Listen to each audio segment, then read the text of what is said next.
গায়ে ফিরে আসবে চুরি করি আর ডাহাতি করি বিড়ি আমি তো মানুষের মতো মানুষ করছি আর এটা শোনার পর আমার বুকটা ভৈরা উঠে গো খাই একা একা দাঁড়িয়ে কার সামনে বকবক করছিস? আরে রাম যা সঙ্গে চারণটা আছে। তা অনেকদিন বাদে গায়ে এলি বুঝি দুদিনের ছুটি পেয়েছি তাই ভাবলাম গায়ে একটু ঘুরে যাই। ভালো কথাটা বলছিস তো বটে তুই তো গায়ে আসিস না বললি চুলে রে ওরে শোন শোন, আমি যেখানে কাজ করি না অনেক চাপের জ্বালায় বিয়ে পর্যন্ত করতে পারিনি। এদিকে বয়স যাচ্ছে বেড়ে, এরপর যখন বিয়ে করবো তখন তো ছুরি জুটবে না পুরি জুটবে। ভালো কথাটা বলছিস তো বটে তা তোর মেয়েরও তো বিয়ের বয়স হয়েছে, শুনেছিলাম কি একটা চাকরি টাকরি করে, তা তার খবর কি? আসবে আর বিটিটা আমি কোথাও যেতে দিব লাগে ওকে আবার গরিব হবি বিয়ের বিড়িতে বসাইব বটে সেই ভালো, তুই ঘরে জামাই নিয়ে আয়। আমার পোড়া কপাল, তুই নাতি নাতনির মুখ দেখতে পাবি, আমি তখনও আমার বইয়ের মুখ দেখতে পাবো না। তা তোর মায়ে গায়ে আসবে কবে? খুবে কি বলছিস রে আজই আসবে আজই আসবে রে আজই আসবে আমি বলছি যখন আমার বিড়িটা আসবে আসবে আসবে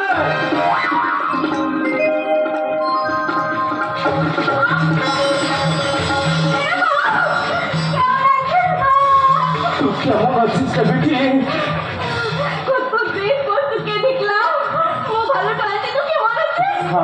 আমি ভালো আছি রে বিটি আমার প্রাণটা একদম জুড়াই গেছে রে আমার প্রাণটা একদম জুড়াই গেছে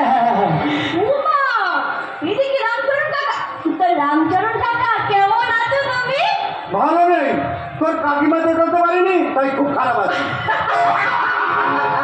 আরে তোকে সেদিনে টিভিতে দেখলাম কি সব যেন বলছিলিস। টিভিটা হ্যাঁ, তোকে বলতে আমার মনে নেই। ও কোথাও ছাড়তে পারিস রে মা কিন্তু তোকে আর আমি কোথাও যেতে দিব রে এবার তোর বিয়াটা আমি দিব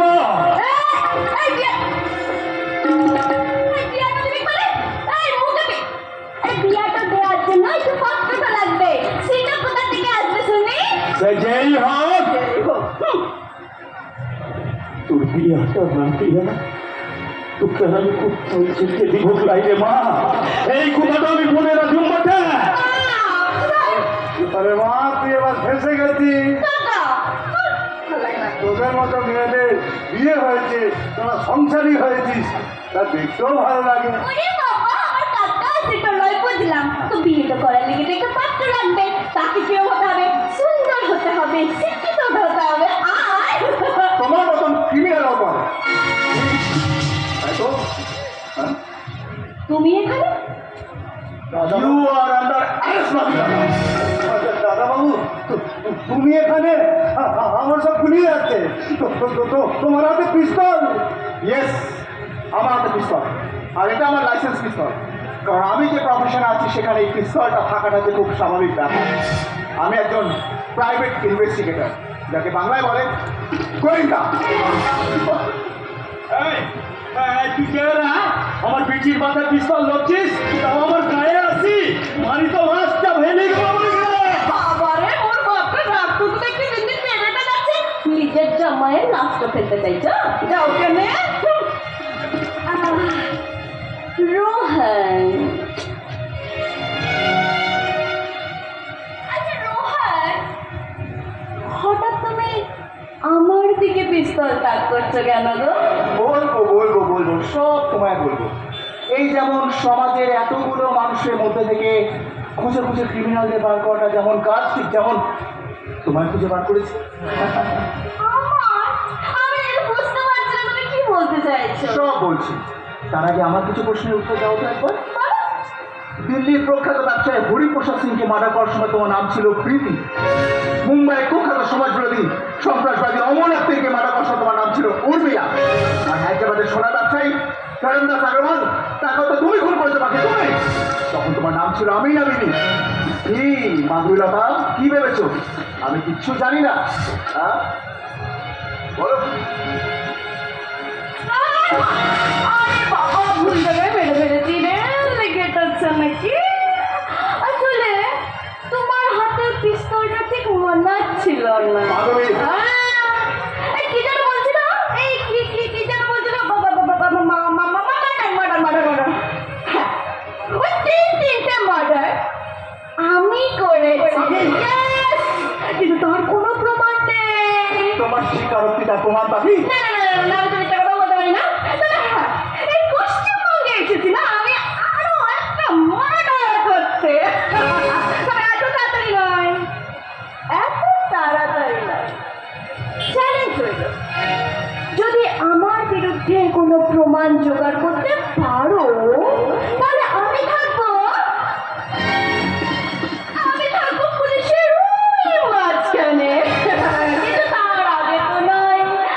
আচ্ছা রোহন বাবু, আমি বুঝতে পেরে গেছি তুমি আমাকে কোথা থেকে দেখে ফেলেছো। ওই হরিপ্রসাদ সিং এর সিসিটিভি ফুটেজে তুমি আমায় দেখেছো, তাই না?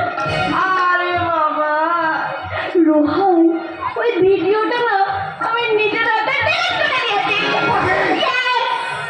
পাখি, আমি পাখি। আচ্ছা বলো তো, যে মানুষটা তোমার সঙ্গে গুড় করবে তার ভিডিও নিয়ে তুমি কি করবে? হ্যাঁ? আচ্ছা আপনারা বলো তো, যে মেয়েটা আপনার সাথে সারাদিন থাকবে তার ভিডিও নেবে নাকি? নেবে না।